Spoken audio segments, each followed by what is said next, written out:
عندنا عرض من المتحد عايزينك تعمل دور نمبر 1. انا ما بشتغلش مع الاجازه دي، ناس ما حدش ينفع يقول لها لا. It's a film about Egypt's most beloved actor, George Fahmy.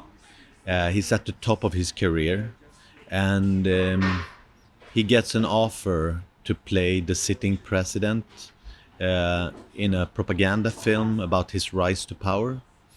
And there's just one little problem. He hates the president, so he doesn't want to do it. But that's not optional. He is forced to do it. And because he has this motto that he doesn't do bad films, he needs to find a way to do it well. He's also a compulsive gambler who likes very, very high odds. The second most powerful man in Egypt, who's a general over the sort of the army, when he meets his beautiful wife, he decides to have an affair with her. And that's, of course, very bad idea. خدت القرار السليم. دول هتدوني بابني يا فوزي. على فكرة احنا كلنا فخورين انك قدرت تجسد روح الشخص اللي كلنا بنقدره. وسيلة الدفاع وحرمه. ممنوع الاقتراب او التصوير وملغمة. انت هنا وسط اصحابك. احنا الدرع اللي بيحمي البلد بجد.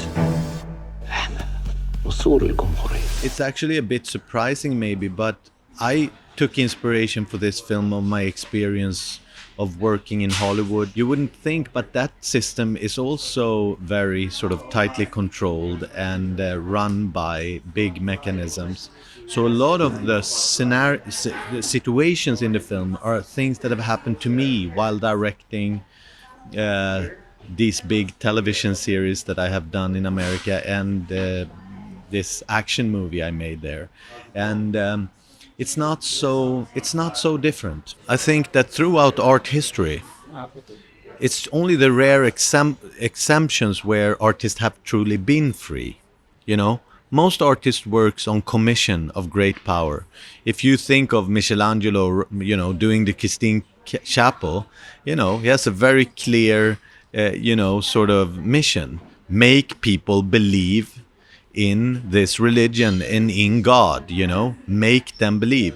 I'm not sure Michelangelo himself was a believer. When you watch Michelangelo's work, you can still see his personality in there. You can see his obsessions. You can see his lust explored and expressed throughout the limitations of the people that were paying him. So artists throughout history, and I mean especially in Egypt, building pyramids, sculpturing the Sphinx, all that was done on commission from greater power. So I actually think it's more rare to have an artist sort of express themselves completely free. كاليجولا عارف انك بتنط على مراته؟ الأعداء في كل مكان. انت ما بتبطلش تمثيل ابدا؟ محتاجين مساعدتك يا أستاذ جورج. دول عايزين تحط ميكروفون. أنا مش هقدر أشوفك تاني. حياتك في خطر. بلد في حالة طوارئ. لا وطاقتك.